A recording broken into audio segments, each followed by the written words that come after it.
샬롬 삼국지 2권 5번째. 경무의 말은 간곡했다. 그러나 한복은 듣지 않았다. 나는 원래 원시 아래서 벼슬아치를 지낸 사람인데다 재주와 힘이 아울러 원본초에게 미치지 못한다. 옛사람도 어진이를 골라 그 자리를 내어 주었으니 나도 그 예를 따르려 한다. 그대는 어찌 아녀자처럼 원본초를 질투하는가? 꿈같은 소리만 늘어놓으며 한복은 기어이 관순을 원소에게 보내버렸다. 한복의 앞을 물러난 경무는 길게 단식했다. 기주는 이제 끝났다. 아무리 한복이 못난 주인이지만 그 아래에 사람이 아주 없는 것은 아니었다. 경무의 단식을 듣고 그날로 벼슬을 버리고 떠나는 이가 30이 넘었다. 그러나 경무는 차마 기주를 버리고 떠날 수가 없었다. 한복의 언명에 눌려 원소의 진중을 다녀오기는 해도 관순 또한 뜻은 경무와 다름이 없었다. 함께 어떻게든 기주를 지켜볼 작정으로 가만히 성 밖에 숨어 때를 기다렸다. 며칠 안 돼 원소가 군사를 이끌고 기주성에 이르렀다. 경무와 관수는 때가 왔다고 생각하고 갑자기 숨은 곳에서 칼을 빼들고 달려 나왔다. 원소를 죽여 기주를 구하자는 뜻이었지만 장한 것은 의기뿐이었다. 그림자처럼 붙어 원소를 호위하던 알량과 분추가 그들을 가로막고 각기 한 칼에 그들 둘을 베어버렸다. 원소는 성 안에 들어서기 바쁘게 검은 속셈을 드러냈다. 스스로 기주목이 되어 한복을 분위 장군으로 삼은 뒤 전풍, 저수, 허위 봉기 등에게 기주 다스리는 일을 갈라맡게 했다. 한복은 허울 좋은 이름뿐 권한은 몽땅 원소의 수중으로 넘어가 버렸다. 그제야 한복은 후회했으나 이미 소용이 없었다. 자칫하다가는 목숨까지도 부지할 것 같지 않아 저자도 버린 채 기주에서 도망쳤다. 한복이 겨우 구한 말 한 마리에 쫓기듯 올라 몸을 의탁하러 달려간 곳은 전부터 가까이 지내던 진류 태수 장막에게로였다. 한편 공소차는 원소의 말만 믿고 군사를 일으켜 기주로 내려갈 채비를 갖추었다. 그런데 미처 군사를 내기도 전에 원소가 기주를 차지했다는 소문이 들려왔다. 경위가 좀 석연치 못했으나 알 바 아니라 생각하고 아우 공소노를 원소에게 보냈다. 약속대로 기주의 반을 내놓으라고 요구하기 위함이었다. 비록 공소찬이 싸우지는 않았다 해도 약속은 약속이라 원소는 대답이 궁했다. 한동안 머뭇거리다가 좋은 말로 공소노를 달래보냈다. 그 일은 그대의 형인 공손 태수가 직접 오면 의논하기로 하겠소. 돌아가 그렇게 일러주시오. 대접도 융숭하고 또 약속한 땅을 내놓지 않겠다는 말도 아니니 공소놀은 그냥 돌아갈 수밖에 없었다. 하루를 쉬고 다음 날로 원소에게 작별을 고한 뒤 형 공소찬이 기다리는 북평으로 길을 떠났다. 그런데 채 50리도 가기 전이었다. 길 옆에서 한때의 군마가 나타났다. 우리는 동승상의 명을 받고 온 장수들이다. 그들은 그렇게 외치며 공손을 일행을 향해 어지럽게 화를 쏘았다. 사신으로 원소를 찾은 공손월이라 싸울 채비를 제대로 갖추지 못했다. 잠시 동안에 화살을 맞아 고슴도치처럼 되어 말에서 굴러 떨어졌다. 요행이 목숨을 건져 도맹친 졸개로부터 아우 공손월이 죽었다는 소식을 전해 들은 공소차는 크게 노했다. 멀리 장안으로 쫓겨가 있는 동탁이 기주 북쪽까지 사람을 보내 하필 자기 아우를 죽일 리 만무했기 때문이었다. 원소 그놈이 나를 시켜 한복을 치도록 해놓고 뒤로 엉큼한 수를 부려 기주를 홀로 차지했다. 거기다가 이제는 동탁의 군사를 가장하여 내 아우까지 죽였으니 이 원수를 갚지 않고 어쩌랴. 그렇게 분연히 외치며 휘하의 군사란 군사는 모조리 긁어 모아 기주로 향했다. 10여 년 전 변방에서 기른 힘을 모두 쏟은 데다 속임을 당하여 9가지 잃은 분노와 원한에 차 있으니 그 기세가 거셀 수밖에 없었다. 금세 기주를 삼켜 버릴 듯 밀고 내려갔다. 공소찬이 내려온다는 소식을 듣자 원소도 가만히 있지 않았다. 기다렸다는 듯이 대군을 이끌고 맞으러 나오니 두 군사는 곧 반하의 상류 부근에서 만났다. 원소의 군사들은 반하에 놓인 다리 동쪽에 진을 치고 공소찬의 군사들은 서쪽에 진을 쳤다.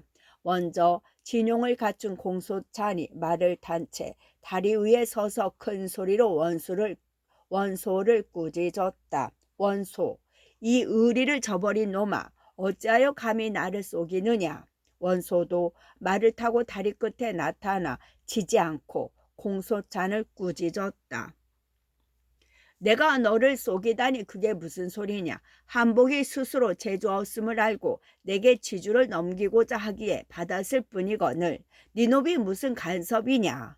지난날 네가 중의롭기에 너를 맹주로 추대했으나 이제 하는 짓을 보니 실로 늑대 같은 심보요 개 같은 짓거리다. 음흉한 술수로 남의 땅을 빼앗고 내 9가지 죽였으니 네 무슨 낯짝으로 세상 사람들을 대하겠느냐. 공소찬이 한층 소리 높이 원소를 꾸짖었다. 아픈 데를 찌르자 원소는 왈칵 성이 났다. 대꾸 대신 좌우를 둘러보며 묻는다. 누가 저놈을 사로잡아 올꼬? 제가 한번 나가보겠습니다. 원소의 말이 채 끝나기도 전에 문추가 큰 소리로 대답하고 창을 휘두르며 말을 달려나갔다. 공소찬은 다리 곁에서 문추를 맞아 한바탕 싸움을 벌였다. 공소찬이 비록 용맹하나 원소의 상장 문추를 대적하기에는 미흡했다. 말이 10번 엇갈리며 어우르기도 전에 손발이 어지러워지더니 20합을 채우지 못하고 자기의 진 쪽으로 도망치기 시작했다. 문추는 그 기세를 타고 그대로 쫓아와 공소찬을 몸을 감춘 중군 속으로 말을 몰고 뛰어들었다. 당황한 보졸들이 절갑으로 몸을 싼 채 말 위에서 긴 창을 휘두르는 문추를 어찌하지 못하니 문추는 무인지경 가듯 공소찬의 중군을 짓밟았다. 그걸 본 공소찬의 쪽에 장수 넷이 한꺼번에 달려나가 문추를 막았다. 그러나 문추는 조금도 두려움 없이 그들을 맞아 싸우는데 과연 기주의 명장다웠다. 어지러이 나라들은 내 장수의 창칼을 맞고 피하다가 한 소리 기합과 함께 창을 내지르자 한 장수가 가슴에 피를 쏟으며 말 아래로 떨어졌다. 넷이서도 당하지 못하던 문초를 셋이서 당할 수는 없었다. 동료 하나가 죽는 걸 보자 남은 공소찬의 쪽에 새 장수는 두려움에 질려 말머리를 돌렸다. 그렇게 되면 이미 싸움은 끝났다고 하는 편이 옳았다. 뒤이어 빌려드는 원소의 군사들에게 대적할 엄두도 내지 못하고 공소찬의 진은 허물어지기 시작했다. 문추는 마음껏 공소찬의 중군을 유린하다가 문득 후진 쪽에 숨어있는 공소찬을 발견하고 이번에는 그쪽으로 덮쳐갔다. 공소찬은 급했다. 군사들 돌볼 틈도 없이 가까운 산골짜기를 달아났다. 그 뒤를 문추가 따르며 큰 소리로 얼러댔다. 공소찬 이놈 어디로 달아나느냐. 얼른 말해서 내려 항복하지 못할까. 공소찬은 급한 가운데로 뒤돌아 화살을 날렸으나 문추가 번번이 창으로 화살을 쳐내버리니 소용이 없었다. 마침내 화살은 당하고 투구는 떨어뜨려 산발이 된 채 공소찬은 오직 말을 채찍질하기에만 바빴다. 그렇게 정신없이 쫓기면서 어느 산비탈을 돌 때였다.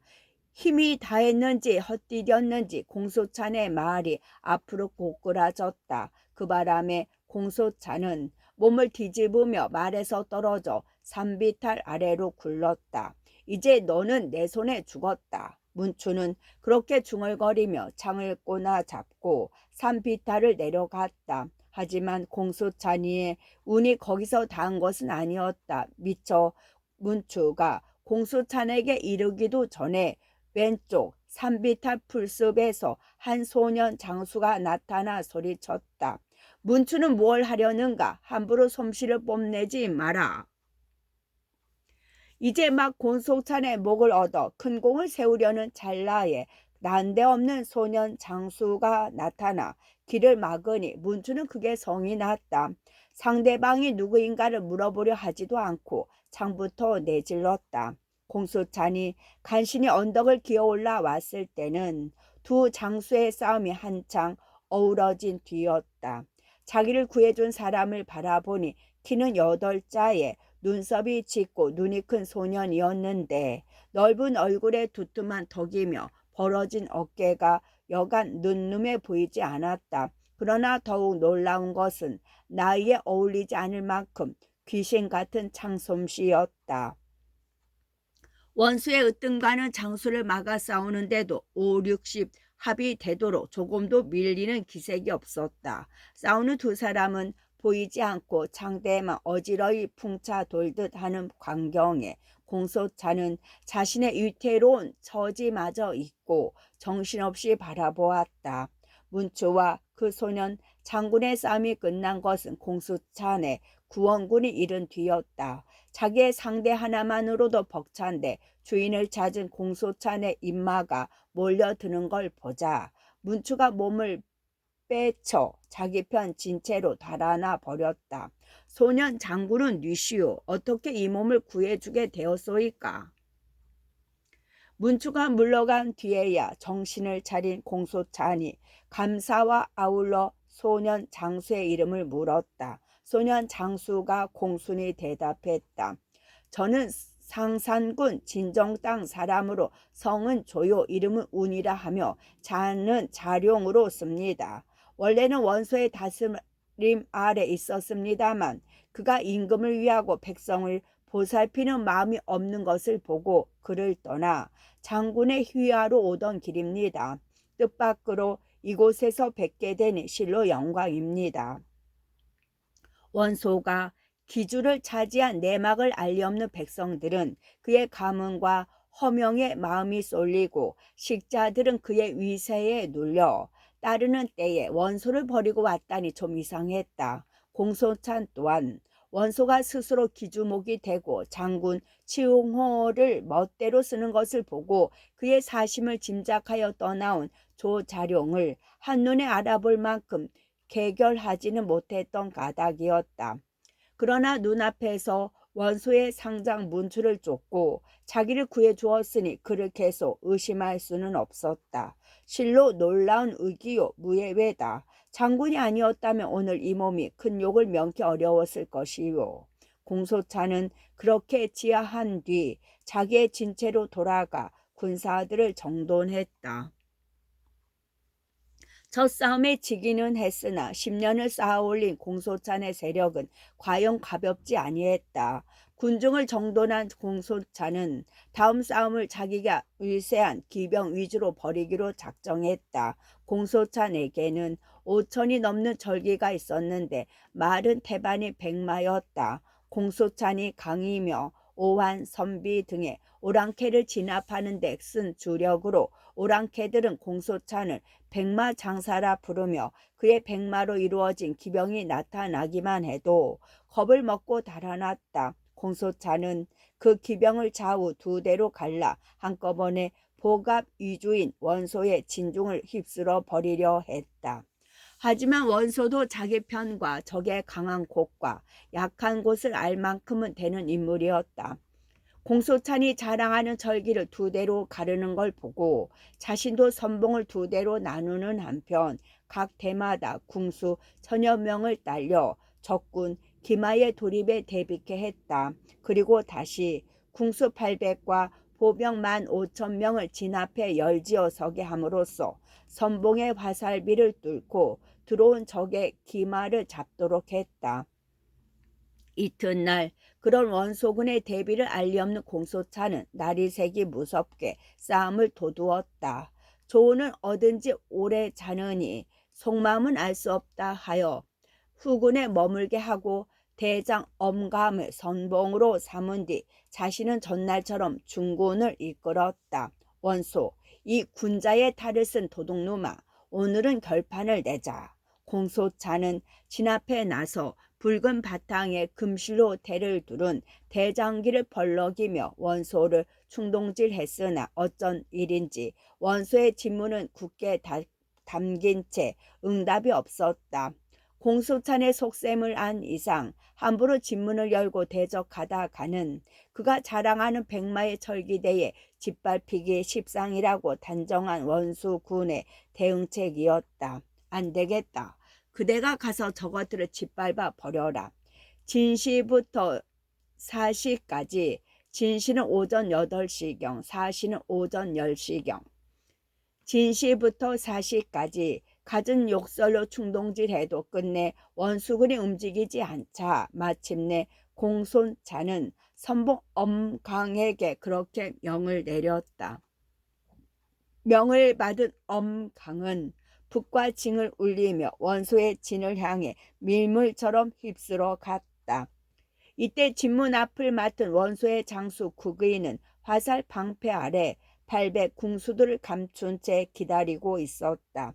모두 방패로 몸을 가리고 적이 가까이 올 때까지 기다리라. 그러다가 한 소리 포양. 용의 대포가 아니라 신호용의 폭주 같은 소리. 포양이 터지거든 일제히 활을 쏘아라.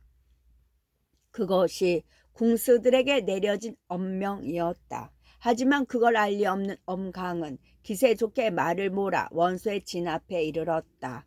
갑자기 한 소리 포향이 터지며 방패 뒤에서 800 궁수가 나와 일제히 강한 활을 쏘아 붙였다.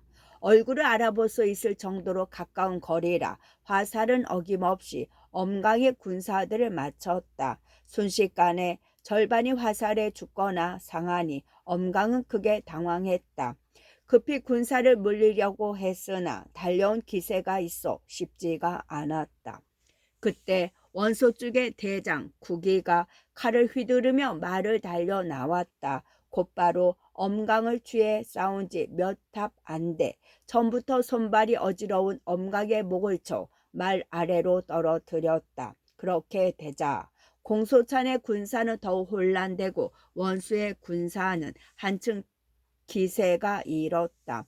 공소찬이 급히 좌우 두 대로 나누어 둔 기병을 내보내 대장 엄감을 잃은 선봉군을 구하게 했으나 그마저도 되지 않았다. 진작 그에 대비해 둔 원소의 좌우 양군이 가로막았기 때문이었다. 문초가 이끄는 우군이나 알량이 이끄는 좌군 모두 마피는 공소찬의 절기에 미치지 못했으나 각기 강한 활과 쇠뇌를 든 일천 궁수가 있어 어지럽게 살을 쏘아 붙이는 바람에 견딜 수 없었다. 공소찬이 자랑하던 기병마저 허물어지자 오히려 그걸 보고 힘을 얻은 원소의 증군이 일제히 달려나오기 시작했다. 또다시 공소찬 군의 대패였다. 원소의 장수 국위는 단숨에 공소찬의 진문까지 이르러 대장기를 지키고 있는 장수를 죽이고 그 깃대를 베어 쓰러뜨렸다. 공수차는 자기의 권세와 위엄을 드러내는 수기가 두 동강이나 쓰러지는 걸 보자 더 싸울 마음이 내키지 않았다. 말을 돌려 다리로 도망치니 그 군사들은 더 걷잡을 수 없이 뭉그러져 갔다. 국위는 신이 났다. 순식간에 공수찬의 중군을 해치고 똑바로 후군에 이르렀다. 승리에 겨워 죽을 곳인 줄 모르고 찾아든 셈이었다. 공수찬의 소심해 할 일 없이 후군에 남아있던 조우는 국위를 보자 말을 달려 곧바로 그를 맞았다. 원수의 상장 문초도 어쩌지 못한 조자룡의 창을 국위 따위가 당할 리 없었다. 창과 칼이 몇 번 부딪히지도 못해 국위는 조자룡의 한 창에 찔려 말 아래로 떨어졌다. 하지만 조자룡은 거기서 그치지 않고 말을 달려 국위를 뒤따라온 원수의 군사들 속으로 뛰어들었다. 왼쪽을 찌르고 오른쪽을 베며 나아가는데 마치 사람 없는 풀숲을 헤치고 가는 듯했다. 적의 선봉이 갑자기 뭉그러지는 걸 보고 다시 돌아온 공소차는 그 광경의 힘을 얻었다. 흩어진 군사를 수습하여 밀려오는 원수군을 되받아쳤다. 이번에는 원수군의 대패였다. 거꾸로 대장을 잃고 선봉이 깨져 사기가 떨어진 원수의 군사들은 밀고 올 때의 기세만큼이나 풀이 죽어 달아나기에 바빴다. 전장에서 사기의 중요함을 잘 말해주는 한바탕의 역전극이었다. 그 무렵 원소는 전풍과 함께 창을 가진 군사 수백과 활을 가진 기병 수십을 거느리고 진문 앞에 나가 싸움 구경을 하고 있었다. 국위가 적의 대장기를 베고 이어 적의 후군으로 돌입했다는 말에 방심한 탓이었다. 공수차는 실로 무능한 놈이로구나. 군사를 쓰는 법이 어찌 이리 서투른가. 원소가 그렇게 껄껄거릴 때만 해도 좋았다. 아직 국위의 죽음을 모르는 원수의 중군이 기세 좋게 공소찬의 진 쪽으로 밀고 들어가고 있었기 때문이었다. 그런데 갑자기 이변이 일어났다. 선봉이 주춤하는 걸 봤더니 갑자기 조자룡이 물속에서 치솟은 신룡처럼 원수의 눈앞에 나타났다. 원수 곁에 군수들이 급히 활에 살을 먹이는 순간에도 조자룡은 잇따라 4대명의 장수를 쓰러뜨려 원수의 중군을 흩어놓았다. 그러나 더욱 놀라운 것은 그 뒤를 이어 나타난 공소찬의 반격이었다. 주공 일이 급합니다. 우선 저 뒤로 몸을 숨기십시오. 놀란 전풍이 한 곳 흑담을 가리키며 권했다. 그때 원수를 구해준 것이 명문가의 자제되온 자존심과 결기였다. 원수는 투고마저 벗어 땅에 던지며 분연히 말했다. 대장부가 전장에 나서면 싸우다 죽기를 바랄 일이지 어찌 담 뒤에 숨어 구구하게 살기를 바라겠느냐. 그리고 스스로 칼을 빼들고 공소찬의 군사를 맞으러 나아갔다. 원수의 그 같은 언행을 본 군사들은 감동했다. 일제히 죽기를 각오하고 싸우니 아무리 좋으니라도 그 같은 사람의 벽을 뚫을 수가 없었다. 거기다가 다시 뒤에 남아있던 원수의 군사들이 합세하고 앞서 나아갔던 알량 또한 군사를 끌고 그곳에 되돌아왔다. 전세는 또 한 번 뒤집혔다. 이번에는 공소찬이 승리를 서두르는 바람에 적은 군사로 적진 깊이 너무 들어온 탓이었다. 조자룡의 무예가 비록 초절하다 해도 워낙 뒤를 받쳐주는 군사의 수가 모자랐다. 잠깐 동안에 원수의 군사들에게 겹겹으로 에워싸인 공소찬 군은 그저 애움을 뚫기에 급급할 뿐이었다. 조자룡은 공소찬을 보호하며 개미떼 같은 원소의 군사들을 해치고 간신히 본진이 있는 다리 곁으로 물러났다. 그러나 원소가 틈을 주지 않고 대군을 몰아 추격하니 본진을 지킬 길이 없었다. 할 수 없이 바나 건너로 군사를 물렸다. 바나를 건너는 유일한 길인 넓지 않은 다리는 순식간에 공소찬의 군사들로 꽉 메워졌다. 원수군의 화살과 급한 추격을 면하기 위해 서로 밀치고 헤집고 하는 동에 다리에서 물에 떨어져 죽는 공수찬의 군사는 그 수를 헤아릴 수 없을 지경이었다. 간신히 바나를 건넌 뒤에도 원수군의 추격은 계속되었다. 이 기회에 공소찬을 사로잡아 아예 싸움을 끝내버리겠다는 듯한 원소의 기세였다.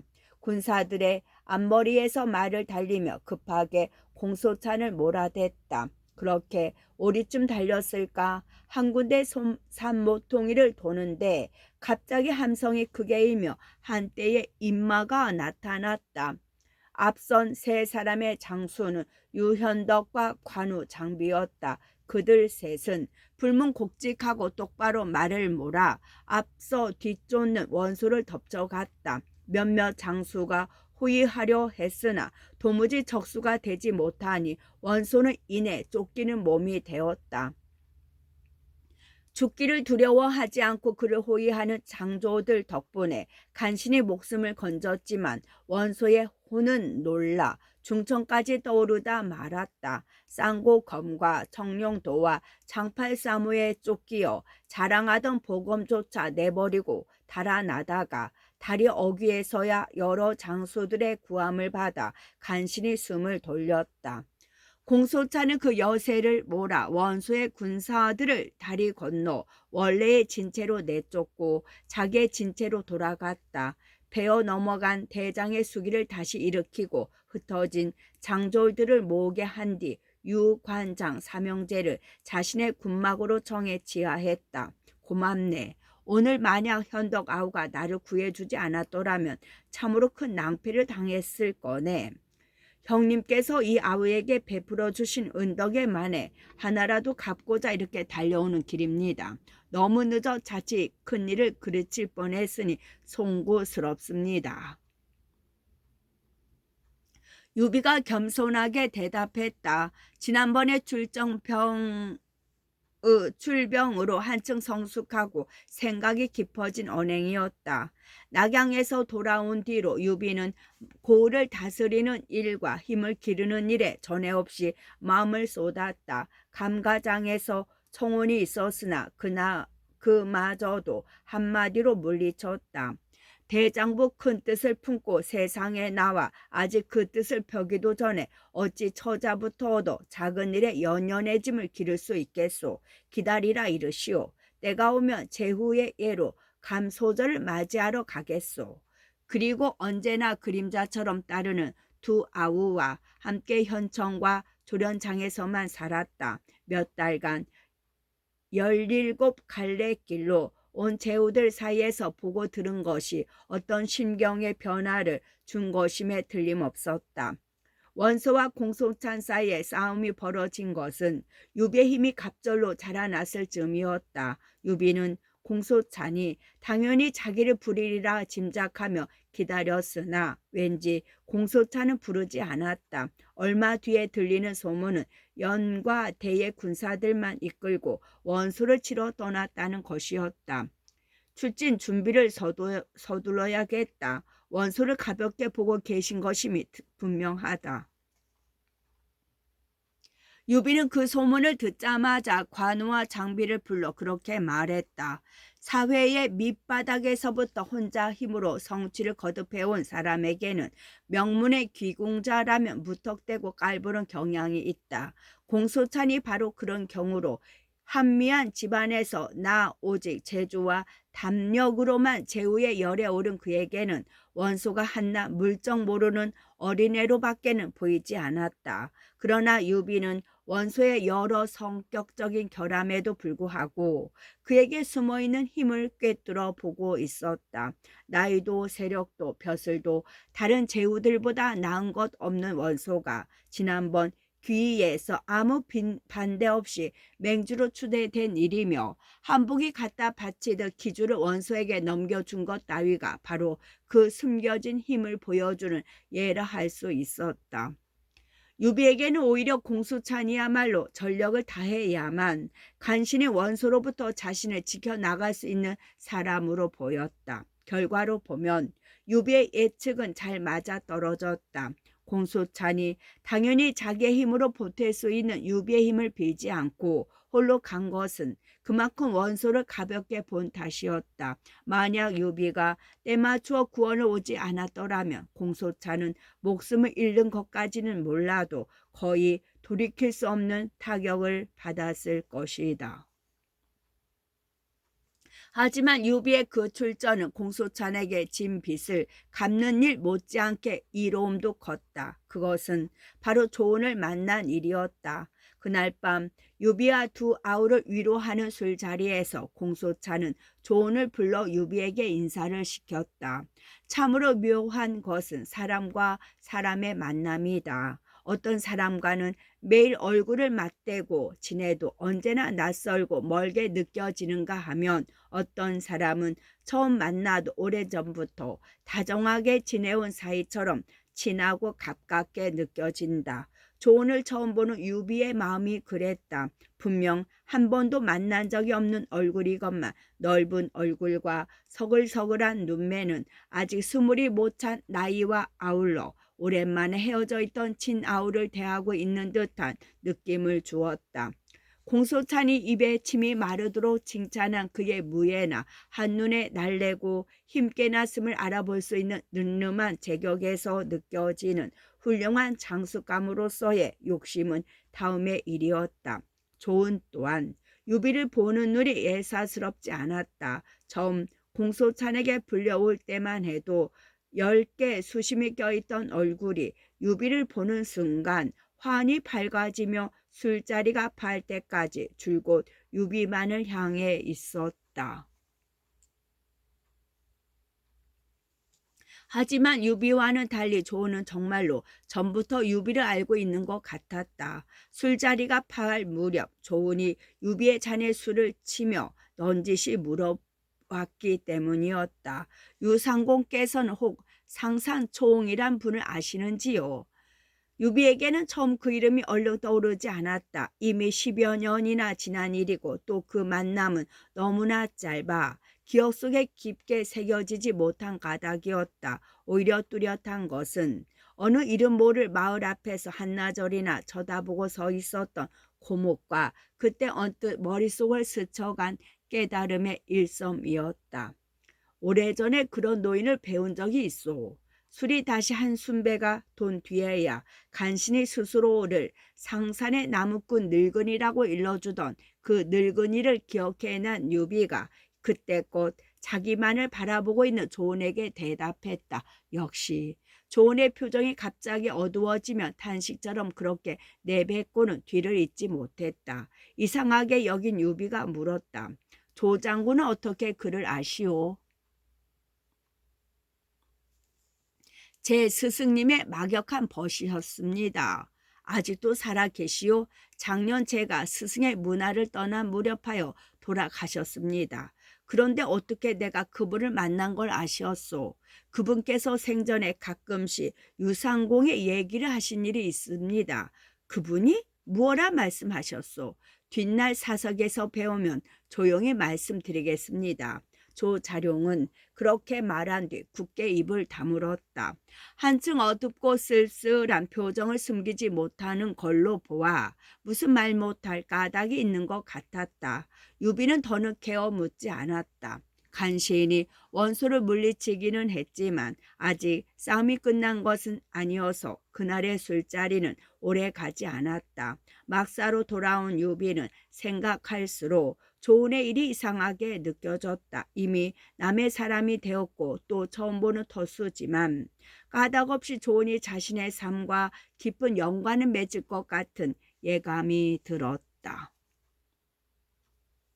거기다가 소년 시절의 몽롱한 꿈처럼 자신을 스쳐갔으나 그를 통한 깨달음의 기억은 10여 년의 세월이 지나도 오히려 또렷해지는 그 늙은이를 조은이 상기시킨 일도 예사롭지 않았다. 스스로를 상산의 나무꾼 늙은이로 밝힌 그가 그때의 짧은 만남을 통해 자신에게서 무엇을 보았는지 그리고 조은에게 어떻게 말했는지가 궁금하기 짝이 없었다.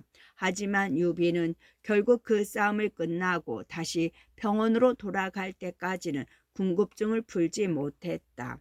하루에도 몇 번씩 얼굴을 대하는 동안 서로 우러르고 아끼는 마음은 점점 자라갔지만 진중이라 조은이 말한 그런 사석을 마련하기 어려웠다. 유비는 유비대로 남의 마음을 넘본다는 의심을 받기가 싫었고 조은은 조은대로 시원하게 말하지 못할 사정이 있어 더욱 은밀한 사석을 만들기가 어려웠는지도 모를 일이었다. 유비의 군사들이 이른 뒤로 공소창과 원수의 싸움은 지구전으로 변했다. 한번 쓴맛을 본 원수가 굳게 지킬 뿐 싸우려 들지 않는 데다 공소찬 또한 섣불리 공격할 마음이 일지 않은 까닭이었다. 그러다 보니 싸움은 어느새 달포를 넘기고 그 소식은 멀리 장안에 있는 동탁의 귀에까지 들어갔다. 동탁이 슬그머니 그 싸움을 이용할 수 없을까 하는 생각을 하고 있는데 모사 이유가 들어와 말했다. 원소나 공소차는 다 같이 당금에 호걸드립니다. 지금 반하에서 서로 싸우고 있는데 그대로 두고 볼 일이 아닙니다. 마땅히 천자의 조칙을 앞세우고 사람을 보내 말리셔야 합니다.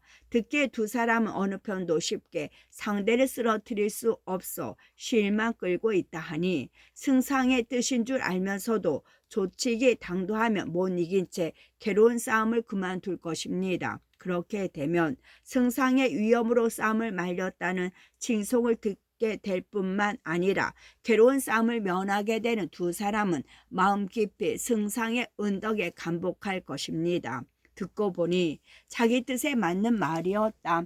이에 동탁은 다음 날로 태보 마일제와 태복 조기를 뽑아 싸움을 그치라는 천자의 조칙을 가지고 반하로 가게 했다. 두 사람이 하북에 이르니 원소는 백리 밖까지 나와 천자의 명을 받들었다. 다음 날 두 사람을 맞은 공소찬도 천자의 명을 받들어 둘의 화해는 쉽게 이루어졌다. 겉으로는 천자의 명을 어길 수 없다는 명분을 내세웠지만 속으로는 마찬가지로 이길 수 없는 싸움에서 몸을 빼내게 된 걸 은근히 기뻐하는 것이 모두 동탁의 모사 이유가 헤아린 대로였다. 공소차는 군사를 물리기에 앞서 다시 한번 조정의 표문을 올려 유현덕을 평원현의 현령에서 평원군의 상으로 올려두도록 정했다. 기의에 참가한 일로 평원역이란 벼슬 자체가 조정으로부터 박탈된 상태인 유비에게 공적인 권위를 회복시켜 주려 한 것이었다. 승상의 자리에서 보면 대단찮은 벼슬 자리인데다 방금 그의 권유를 순순히 받아들인 공소찬의 정이라 동탁도 그걸 허락했다. 유비를 키워주는 게 바로 공소찬의 세력을 보태는 결과가 되리라는 것을 염려하지 않은 것은 아니었으나 평원이 이미 공소찬의 세력 아래 있는 이상 명분뿐인 벼슬에 인색할 필요가 없다는 게 동탁의 생각이었다. 유비와 조은의 사석은 유비와 공소찬이 각기 군사를 자기의 임지로 돌리게 된 전날 밤에야 마련되었다. 작별을 핑계로 유비가 조은을 자신의 군막으로 정했다. 이제 헤어지면 언제 자룡의 영용한 자태를 다시 보게 될는지 실로 이 비에 섭섭한 마음 무어라 형행해야 할지 모르겠소. 유비는 조은을 옆자리에 앉히고 손수 술을 따라 권하다가 문득 조은의 손을 잡고 눈물을 글썽이며 말했다. 조은의 자를 부른 것은 가까운 만큼 허물이 없어진 사이를 뜻하는 것이기도 했다. 조은도 서글서글한 눈매에 물기를 비치며 단식처럼 말했다. 지난날 나는 공소찬이 영웅인 줄 잘못 알고 그에게 투항했으나 이제 그 하는 짓을 보니 원소와 다를 바 없는 무리외다. 상상총 그분께서 명공의 크신 이름까지 제게 일러주지 않으신 게 실로 안쓰럽습니다. 그건 또 무슨 말씀이시오? 그렇잖아도 그 늙은이가 자기를 두고 한 말이 궁금하던 유비가 술잔을 내리며 물었다. 존이 더욱 침울해지며 대답했다. 그분께서 살아 계실 때 이따금씩 스승님을 찾아왔다가 무예를 연마하는 나를 보고 말씀하시곤 했습니다. 한실의 빛을 잃어 주인으로 섬길 수 없으면 달리 주인으로 섬길 사람을 귀밥이 인중 아래로 젖이고 손이 무릎에 닿는 유시성을 쓰는 인걸이라 했습니다. 저는 세상에 나와 그런 분을 찾았으나 이름을 모르고 인연이 닿지 않아 종래에 찾을 수가 없더니 명공을 만난 뒤에야 그분의 말이 거짓이 아니었음을 깨닫게 되었습니다. 하지만 이미 공소찬을 주인으로 정한 뒤라 다만 늦게 만났음을 한할 뿐입니다. 유비도 그 말을 듣자 애석한 마음을 금치 못했다. 조은의 손을 한층 힘주어 잡으며 말했다. 자룡은 잠시 몸을 굽혀 공손 태수를 섬기시오. 반드시 함께 일하게 될 날이 있을 것이오. 오랜 후원자인 동시에 은인이기도 한 공소찬에게는 은밀한 배신이 될 말이었지만 더는 속마음을 감출 수가 없었다. 조언을 아끼는 마음 못지않게 머지않아 공소찬의 몰락을 예감한 탓인지도 모를 일이었다. 장성은 강동에 지고 장성은 강동에 지고 그 무렵 원술은 자기의 근거지 남양으로 내려가 힘을 기르는데 여념이 없었다. 그러나 땅에 비해 지나친 대군을 거느리려 하니 모든 게 모자랐다. 종형인 원소가 새로이 넓고 기름진 기주를 얻었다는 소식을 듣자 우선 급한 말부터 얻으려 했다. 남양 부근에는 좋은 말이 나는 곳이 없어 기병을 기르기 어렵다는 사정과 함께 말 1000필만 달라고 사람을 보냈다.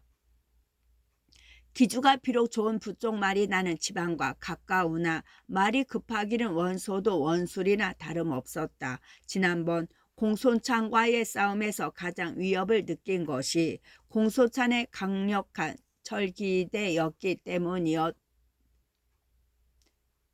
때문이었다. 소견머리 없는 아위의 턱없는 요구에 원소는 벌컥 화까지 내며 사자를 꾸짖어 돌려보냈다. 속 좁은 원술이 그 같은 종영의 사정을 이해할 리가 없었다. 가슴 깊이 원소의 인색함을 원망하며 앙심을 품으니 그때부터 원래도 겉보기처럼 다정하지 못했던 원술 종방가는 남과 다름없이 되고 말았다. 원술이 말 다음으로 급한 것은 군량이었다. 가까운 데를 둘러보니 형주가 넉넉해 보여 곧 자사 유포에게 군량 20만 선만 구워달라고 졸랐다. 유포가 호인이라고는 하지만 되돌려 받을 가망이 별로 없는 곡식을 그렇게 많이 내놓으려 들지 않았다. 원술의 청을 점잖게 거절하자 원술은 또한 유포에게 앙심을 품게 되었다. 기주의 원소라면 종영일 뿐만 아니라 길이 멀어 쉽사리 이리 버릴 수 없지만 가까운 형주의 유포라면 문제는 달랐다. 원술은 원소가 공소찬을 이용해 기주를 손에 넣은 꾀를 자기도 한번 써볼 양으로 가만히 손견에게 밀서를 보냈다. 전일 유포가 공의 길을 끊고 괴롭힌 것은 내형 본초가 시켜서 한 쥐씨 외다. 이제 본초와 유표가 몰래 내통하여 강동을 빼앗을 궁리를 하고 있소. 만약 공께서 군사를 일으켜 유표를 진다면 나는 공을 위해 기주의 본초를 지겠소이다. 그렇게 되면 둘 다 지난 원수를 갚을 수 있을 뿐만 아니라 공은 형주를 얻게 되고 나는 기주를 얻게 될 것이오. 결코 그르침이 없게 하시오. 뜻으로 보면 손견의 힘을 빌어 원소와 유포 두 사람에 대한 앙심을 한꺼번에 풀려는 것처럼 보였지만 사실 원술이 노린 것은 유포뿐이었다. 유포와 손견의 싸움 붙여 가만히 보고 있다가 이득을 보려는 속셈이었다. 그러나 원소와 원술 종방 간에 불목하게 되었다는 소문이 이미 널리 퍼져 있는 데다 지난번 낙양에서 돌아오는 길에 유포에게 당한 욕을 분이 여기고 있던 손견이라 아무 의심 없이 원술의 충동질에 말려들고 말았다. 좋은 기회다. 유포 그놈이 지난날 내가 돌아오는 길을 끊고 나를 괴롭혔는데 이 틈에 그때 원수를 갚지 않고 언제 갚겠느냐. 손견은 원술의 밀서를 읽자마자 황계와 정보 한당 세 장수를 불러놓고 그렇게 말하며 유포를 치 의논을 했다. 그러나 침착하고 분별 있는 정보가 나서서 그런 손견을 말렸다. 원술은 속임수가 많은 사람입니다. 이로 유포에게 군량 20만 섬을 꾸려다가 뜻대로 되지 않자 그 안갚음을 하려고 꾸몄을 것입니다. 믿을 말이 못되니 먼저 사람을 풀어 자세히 살핀 뒤에 군사를 일으키는 것이 좋겠습니다. 손견은 혈기가 지나치고 직정적인 사람이었다. 새삼 유포에 대한 분노가 치솟아 이미 마음을 정한 뒤라 그런 정부의 말이 귀에 들어오지 않았다. 나는 스스로 지난 원수를 갚고자 할 따름이다. 어찌 원술 따위의 도움을 바랄까 보냐. 그렇게 소리친 뒤 바로 군사를 일으켰다. 먼저 황계를 강가로 보내 전선을 띄우게 하고 병장기와 군량이며 마초를 실게 했다. 그리고 큰 배에는 싸움말을 태운 뒤 그날로 강을 거슬러 형주로 향했다. 강에는 형주에서 온 세작들이 첩자들이 널려 있어 그 소식을 탐지하자마자 나는 듯 유포에게 전했다. 손견이 갑작스레 대군을 일으켜 형주를 치러 온다는 말을 듣자 유포는 크게 놀랐다. 곧 장수들과 모사들을 불러놓고 손견 막을 일을 상의했다. 강동 손견이 지난날의 위험을 풀려고 대군을 일으켜 형주로 오고 있다니 이를 어쩌면 좋겠소. 세상이 다 알아주는 맹장 손견이 온 힘을 다 들여 설욕하고자 한다니 유포로서는 참혹 근심거리가 아닐 수 없었다. 끝.